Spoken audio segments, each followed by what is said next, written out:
degrés à Cotonou et environ. Mesdames et messieurs, bonjour. Au menu de ce journal, le ministre conseiller à l'enseignement secondaire technique et à la formation professionnelle poursuit sa tournée de suivi dans les lycées et collèges. Il était cette semaine au collège d'enseignement général de Sainte-Rita. Les précisions dans ce journal. Séance de sensibilisation de l'ONG The Hunger Project sur les violences numériques à Bembereke. Cette activité s'inscrit dans le cadre des séjours d'activisme contre les violences basées sur le genre. Les détails dans un instant. Et puis démarrage de l'édition 2025 des Jeux universitaires à Savalou. Au total, 29 universités prennent part à la compétition cette année. À suivre le point de la cérémonie d'ouverture. À nouveau, bonjour. Tournée de suivi du ministre conseiller à l'enseignement secondaire technique et de la formation professionnelle. Il était au collège d'enseignement général de Sainte-Rita.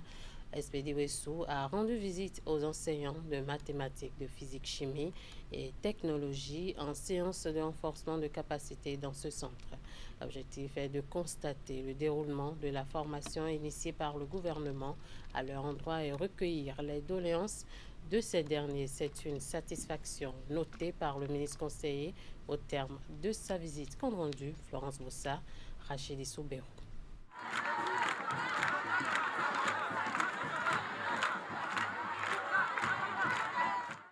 Liesse des apprenants comme à chaque sortie du ministre conseiller à l'enseignement du second degré, venu cette fois-ci au contact des enseignants en formation. Au collège d'enseignement général Sainte-Rita de Cotonou, SPD Wessou démontre en un laps de temps un pan de tout son savoir-faire en physique-chimie. Vous avez pris un demi-verre, il n'y a pas de l'eau.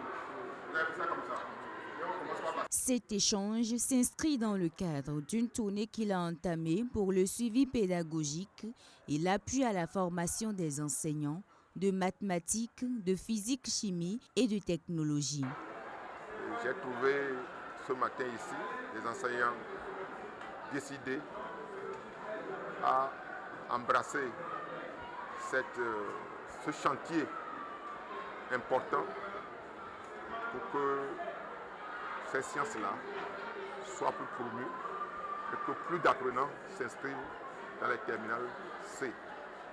Et comme on le dit, c'est au cours des formations continues que nous faisons correctement les partages d'expériences. C'est le moment pour vous d'exprimer toutes les préoccupations que vous aviez depuis les classes. Le gouvernement, à travers cette séance de renforcement, réitère son engagement à stimuler le goût des matières scientifiques chez les apprenants. Ces enseignants, qualitativement impactés, émettent les vœux de voir ces séances de renforcement se rééditer. Pendant 5 jours de formation, 135 enseignants environ, toutes catégories confondues, répartis dans 4 salles, boiront à la source du savoir d'excellents formateurs rompus à la tâche et pétris d'expérience. Nous promettons d'être assidus et ponctuels pour que les défis qui sont attendus, notamment l'amélioration de nos pratiques d'enseignement dans les salles, soient observés tout au long de l'année et plus tard. Cette formation des enseignants dure 5 jours sur les sites des CEG Sainte-Rita, Akpakpa Centre et Segbeya pour le compte du département du littoral. Elle se déroule sur l'ensemble du territoire national. Nous sommes à présent à 730 km environ de Cotonou, dans la commune de Malanville, où les citoyens sont sortis pour réaffirmer leur soutien au premier magistrat du Bénin. Il s'agit d'une marche pacifique entreprise par les populations pour désapprouver fermement la tentative de coup de force survenue dimanche dernier. Stanislas Fernand Lozé.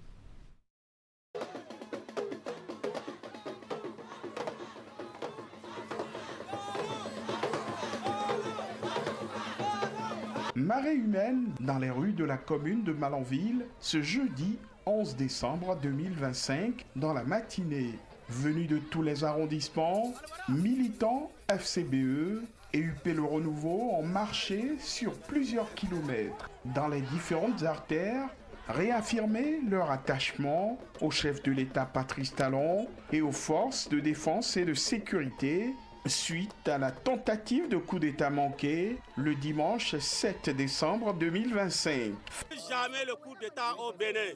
Plus jamais le coup d'État au Bénin. Plus jamais le coup d'État au Bénin. Les militaires sont faits pour rester dans les casernes. Ici à Malanville, nous condamnons la tentative de coup d'État. Femmes, hommes, jeunes et vieux sont sortis en plus grand nombre pour exprimer de la plus vive des manières possibles leur désapprobation face à cette tentative de déstabilisation de l'ordre républicain. La marche qui a pris corps à l'entrée de la ville de Malanville va parcourir plusieurs quartiers de ville avant d'échouer à l'hôtel de ville. Nous sommes réunis aujourd'hui pour affirmer notre attachement à la paix, à la stabilité et à la démocratie dans notre pays, la République du Bénin. Le dimanche 7 décembre 2025, notre nation a fait face à une tentative de coup d'État militaire. Grâce au courage et à la loyauté de nos forces de défense et de sécurité, cette menace a été maîtrisée. La commune de Malanville tient à féliciter ces militaires qui ont défendu la République avec honneur et patriotisme. En marchant aujourd'hui, nous disons clairement non au coup d'État, non à la violence politique, oui à la paix, à la démocratie et à l'état de droit. Nous réaffirmons notre soutien aux institutions de la République et à la stabilité de notre paix, de notre pays. Notre commune reste unie, responsable et déterminée à préserver la cohésion nationale. Sur les pancartes et banderoles, on pouvait lire « Non à la prise du pouvoir par la force au Bénin », Malanville dit non au coup d'État. En l'absence du maire en déplacement, c'est le premier adjoint au maire qui a reçu le message des marcheurs. Dans ses propos, Moussa Seydou a exprimé son indignation face au comportement des putschistes. Nous recevons fièrement votre déclaration et que nous la transmettrons à qui de droit. Au nom du conseil communal, en votre nom, population de Malanville, nous réitérons plutôt notre ferme engagement, notre soutien indéfectible au président de la République, Patrice Athanase Guillaume Talon, aux forces de défense et de sécurité qui ont su vaillamment jouer leur rôle et aux institutions républicaines. C'est le lieu aussi de porter une attention particulière aux familles de ces braves gens qui sont tombés et qui se sont blessés au nom de la démocratie chèrement acquise au Bénin. Le président Patrice Talon n'a pas de souci à se faire. Dans la commune de Malanville, il bénéficie du soutien indéfectible des habitants de cette partie du Bénin.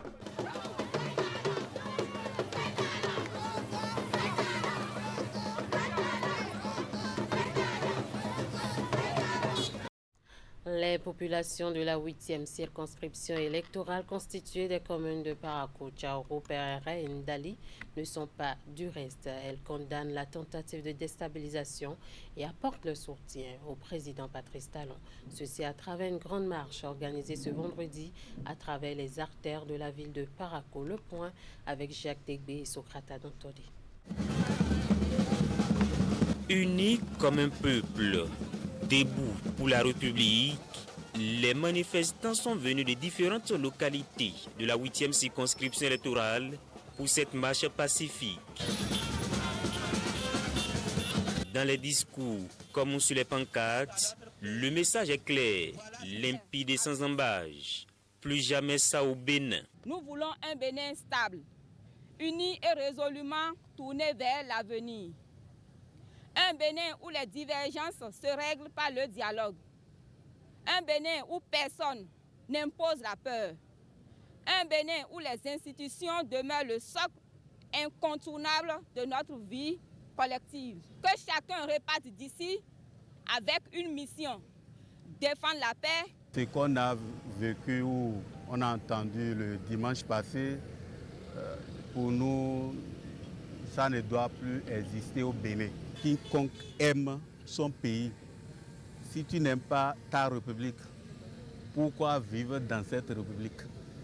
Sans la république, le Bénin n'existe pas. Ce putsch à voter constitue une atteinte à la République et au bon vivre ensemble du peuple béninois. Une tentative de remise en cause de l'ordre constitutionnel en contradiction avec les acquis démocratiques, dénoncent les manifestants qui n'ont pas manqué de témoigner de leur soutien au président de la République et aux forces armées béninoises. Le chef de l'État, M. Patrice Talon, il faut vraiment rendre un hommage mérité. Malgré cette tentative, on l'a vu dimanche soir souriant. C'est ça qu'on appelle un homme. Nous saluons le professionnalisme de toutes les forces républicaines, civiles et militaires qui ont agi avec sang-froid et détermination. La marche a échoué à la mosquée du domicile de l'imam du quartier Dépôt, où une prière a été dite pour invoquer la protection d'Allah sur la nation béninoise. Prière non seulement en hommage de ceux qui sont tombés, mais aussi prière pour rendre grâce à l'Éternel. L'Éternel qui nous a épargnés du pire. Sur place, un bœuf a été immolé pour conjurer le mauvais sort. Autre élément dans cette édition, agir pour protéger les femmes et les filles à Boinerie, l'ONG de Hunger Project Bénin se mobilise dans le cadre des séjours d'activisme contre les violences basées sur le genre. L'organisation s'attaque en particulier aux violences numériques, un phénomène en expansion qui menace de plus en plus les jeunes filles et leurs familles. À travers une séance de sensibilisation, les participantes ont été outillées pour mieux identifier ces formes de violence, s'en prémunir et préserver leur autonomie. La séance a réuni autorités, leaders religieux, acteurs en charge de la protection des droits des femmes, agents de sécurité et d'autres invités. Epiphane Tchabi, Socrate Adantolé. Unir pour mettre fin aux violences numériques à l'égard des femmes et des filles, The Hunger Project Bénin s'inscrit dans cette dynamique en renforçant les capacités des femmes et des filles de l'arrondissement de Boinerie dans la lutte contre les violences basées sur le genre. À l'occasion des 16 jours d'activisme, cette séance de sensibilisation poursuit un objectif clair: protéger les bénéficiaires des programmes de l'organisation et renforcer leur autonomie.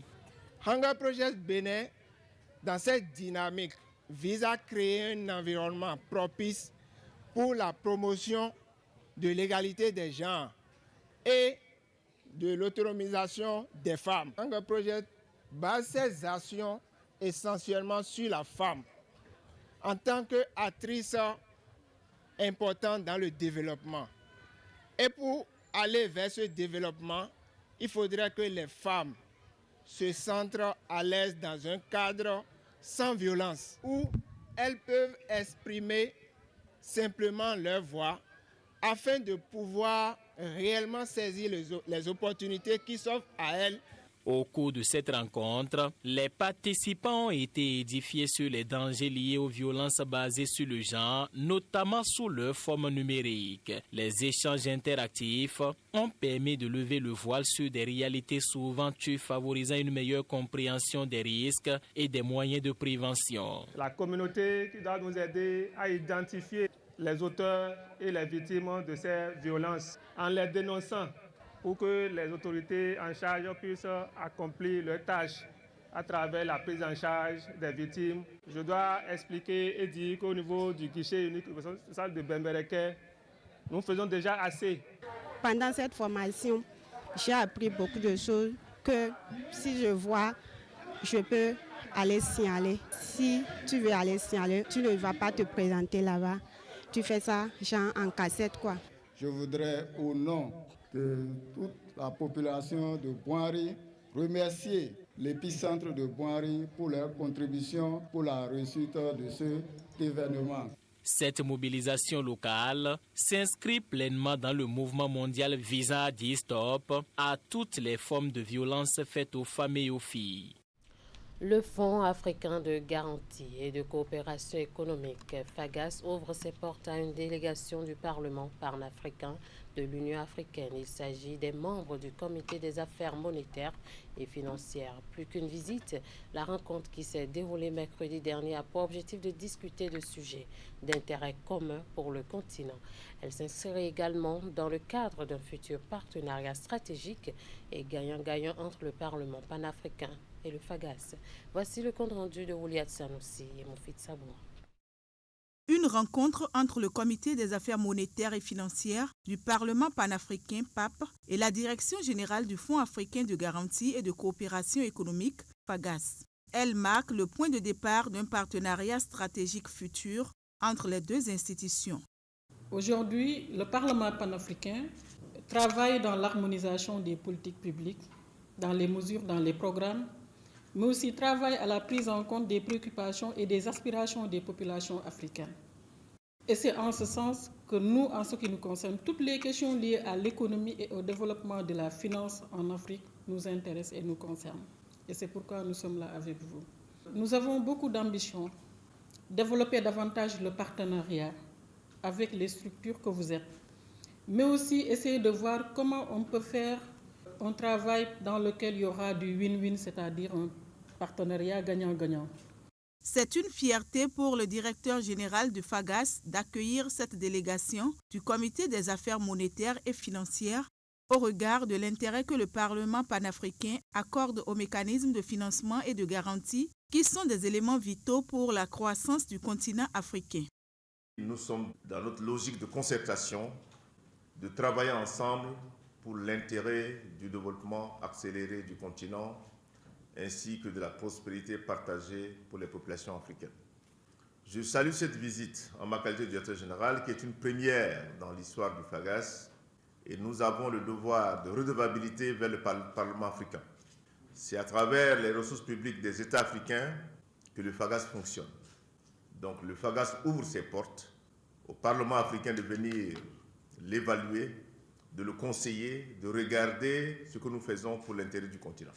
Grâce à ce partenariat, les deux institutions entendent travailler ensemble pour assurer aux jeunes entrepreneurs et aux femmes un accès équitable et simplifié aux mécanismes de financement et de garantie, ce qui leur permettra de devenir des piliers de la prospérité de demain.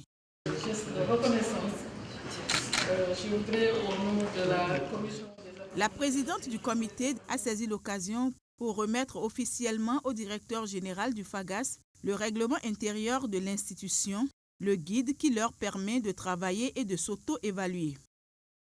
Quelques membres de la délégation du Parlement panafricain ont donné à la fin leurs impressions sur cette rencontre avec le Fonds africain de garantie et de coopération économique. On va les écouter. Nous avons été très enrichis parce qu'il est de notre devoir d'abord à nous, membres du bureau, de comprendre. Dès que nous avons compris, nous transmettons l'information au niveau du bureau du PAP. Et comme nous avons tout compris, nous pensons que l'institution FAGAS peut apporter un grand appui au niveau du PAP. Et c'est une grande chose pour nous, c'est une grande victoire pour notre commission. Et en attendant, nous espérons que bientôt, ça ne va pas être très long, nous allons signer un protocole d'accord pour que le FAGAS puisse être parmi les partenaires du PAP. Le premier objectif visé, c'est d'abord d'établir un partenariat institutionnel entre le Parlement panafricain à travers la Commission des affaires monétaires et financières et le Fonds africain de garantie et de coopération économique. Le deuxième, l'objectif, c'est de pouvoir arriver à faire en sorte que les petites et moyennes entreprises et petites et moyennes industries soient mieux soutenues. Et le troisième, c'est de faire en sorte que la coopération entre nos deux institutions permette justement de soutenir les efforts de vulgarisation, d'initiation de lois types. Et en ce moment, le Parlement panafricain a initié comme loi type la loi sur l'affacturage. L'Union africaine a 54 ou 55 pays, mais ils se rendent compte qu'en fait, il n'y a que 14 pays qui sont représentés dans le FAGAS. D'ici la fin de l'année 2026, si on peut avoir plus de 30 ou 40 pays qui font partie des États membres du FAGAS. Le FAGAS est un instrument de développement en Afrique et eux, ils sont là aussi pour supporter le FAGAS à servir, en bref, les intérêts économiques des pays États membres de l'Afrique. Tout le peuple africain rêve de l'intégration économique africaine. Le FAGAS, compte tenu de son expérience. Après plusieurs semaines de formation en teinture, les apprenants ont reçu les attestations de fin de formation. C'est au cours d'une cérémonie de remise de diplôme que les récipiendaires ont été lancés sur le marché du travail. L'initiative de cette formation émane de El Hadji Rachidi Moumouni Raimi, promoteur de l'établissement Zaman Art et Décoration, dont l'engagement en faveur des jeunes n'est plus à prouver. Abdou Sabi Idrissou. C'est l'aboutissement d'un parcours laborieux après plusieurs mois de formation en teinture à l'établissement Zaman Art et Décoration. Les lauréats reçoivent ainsi leur parchemin, preuve de l'achèvement de leur formation. Cette formation vécue aux côtés d'un groupe de participants motivés nous a permis d'acquérir un véritable savoir-faire. Recevoir nos attestations ce samedi représente pour nous l'aboutissement de plusieurs jours d'efforts, d'apprentissage et de collaboration. L'établissement Zaman Art et Décoration est fidèle à sa mission d'offrir des formations techniques et pratiques aux personnes désireuses de se spécialiser dans les arts décoratifs. À travers cette cérémonie, c'est une page nouvelle qui s'ouvre pour ces lauréats. Chers récipiendaires, recevoir ce diplôme, c'est franchir une étape, mais c'est aussi ouvrir une nouvelle page. Nous vous encourageons à poursuivre, à créer, à entreprendre et à partager vos acquis avec fierté. Vous êtes désormais des ambassadeurs de la teinture artisanale Made in Djougou. Je vous félicite chaleureusement et vous souhaite une brillante continuation. Chers lauréats, une chose est d'avoir son diplôme, mais l'autre chose est de l'utiliser. Je voudrais vous inviter de faire un effort pour mettre en valeur ce que vous avez acquis au niveau de Zaman Art et Décoration comme compétence au service du développement de notre chère commune. Chaque prise de parole salue la détermination du PDG de cet établissement pour le travail remarquable accompli en faveur des jeunes. Je remercie notre formateur en la personne de El Hadji Rachidou qui n'a ménagé aucun effort pour la réussite de cette formation. Au total, 15 personnes sont diplômées et prêtes à intégrer le marché du travail. On revient à Cotonou où l'expert Malgrois Dochamon dévoile un ouvrage qui bouscule les idées reçues et propose une nouvelle manière d'imaginer l'avenir économique du continent. Intitulé « Financer l'Afrique autrement, le pari de l'assurance », le livre a été lancé devant un parterre de personnalités du monde financier et des assurances. Teddy Goudalo et Sim Rolano pour nous en dire plus. Financer l'Afrique autrement, le pari de l'assurance. Un titre assez évocateur de cet ouvrage de Magloire Dochamou. À travers moins d'une centaine de pages, l'auteur propose un regard neuf sur le rôle stratégique que peut jouer l'assurance dans la transformation économique du continent. L'Afrique reste trop dépendante des financements extérieurs, souvent coûteux et contraignants. Pourtant, les ressources existent. Elles dorment dans nos poches, dans nos épargnes, et j'allais dire, elles sont dans les assurances. En Europe, si on prend ce premier exemple, les compagnies d'assurance sont parmi les premiers investisseurs institutionnels. Aux États-Unis, elles financent des infrastructures publiques entières. En Asie, elles soutiennent l'innovation, les technologies et une grande partie des projets structurants. Et chez nous en Afrique, est-ce que les assurances arrivent à nous aider à financer nos économies locales? Grande question à laquelle l'auteur a commencé à répondre dans son propos et que le livre développe amplement. Fort de plus de 20 années d'expérience dans le secteur des assurances, Magloire Dochamou tire ici la sonnette d'alarme, mais surtout ouvre les horizons. L'assurance n'est pas seulement un mécanisme de protection financière, elle constitue un véritable levier de mobilisation de ressources capable de financer des projets structurants, de réduire les vulnérabilités et de soutenir durablement la croissance. La première chose que je propose, c'est l'élargissement du champ des assurances obligatoires. Le second point que j'aborde dans ce livre, c'est la suppression de certaines dispositions qui sont contenues dans le Code CIMA par rapport à l'État et à ses structures décentralisées. L'autre point que j'aborde, c'est le respect des obligations déjà existantes. Heureusement, fort heureusement, on en a, la plupart dans notre pays, on a au moins 2 assurances obligatoires. L'assurance de la responsabilité civile et l'assurance donc des facultés à l'importation dans le cas du transport. L'ouvrage se présente comme un outil de réflexion, mais surtout d'action. Un appel à repenser nos modèles pour bâtir un continent plus résilient et maître de son développement. C'est parti pour plus d'une semaine de challenge entre les sélections sportives des universités publiques et privées du Bénin. L'édition 2025 des Jeux universitaires LONC va se dérouler à Savalou. La cérémonie d'ouverture a été présidée par le ministre des Sports. Cette année, 29 universités prennent part à la compétition et les disciplines retenues sont le football, le handball, le basketball, le volley et l'athlétisme. Imet Hélène Amoussou, Georges Rodouna. Une fois encore, la compétition rassemble les meilleures sélections sportives des universités publiques et privées. Pour cette édition 2025, au moins 2000 participants sont réunis pour les Jeux universitaires du Bénin JUB.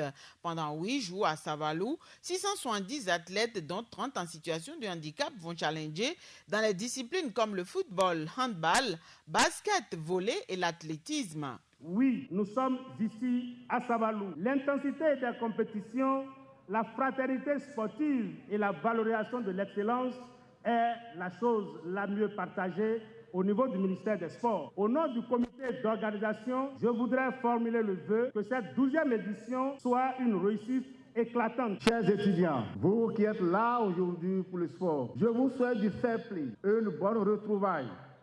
C'est le moment pour vous de vous connaître, de vous découvrir. C'est une opportunité pour vous. L'événement est lancé par une cérémonie d'ouverture ponctuée de plusieurs tableaux artistiques. Au-delà des différentes rencontres, les journées seront aussi consacrées à la découverte du patrimoine culturel du département des Collines à travers des circuits touristiques dans les villes de Dassa-Zoumé et Savalou. La 12e édition des JUB, ce sera également des échanges constructifs autour de thématiques essentielles telles que la valeur citoyenne et l'engagement du jeune athlète envers les valeurs républicaines. Chers étudiants, je vous invite à vivre ce moment avec enthousiasme, responsabilité et esprit de fraternité. Vous êtes ici pour performer, certes, mais aussi pour apprendre, partager et grandir. Mesdames, Messieurs, je suis particulièrement heureux d'annoncer que dans un souci d'équité, nous avons procédé à l'harmonisation et au relèvement significatif des récompenses, et ce, quelle que soit la discipline. Le sport et l'éducation sont les piliers de la construction d'une citoyenneté responsable, fondée sur le respect, l'excellence, la solidarité et le fair play. Pour rappel, les JUB sont une initiative du ministère des Sports portée par l'Office béninois du sport scolaire et universitaire OPSU. Le déroulement de la compétition cette année a été stratégiquement repensé, notamment dans les phases de zone avec l'implication du Centre des œuvres universitaires et sociales COUS, des universités d'Abomey-Calavi et de Parakou. Fin de ce 13h au Bénin. Merci de nous avoir suivis. Merci à toute l'équipe de rédaction, de réalisation et de diffusion. Passez un très bon week-end en compagnie des programmes de Canal 3 Bénin.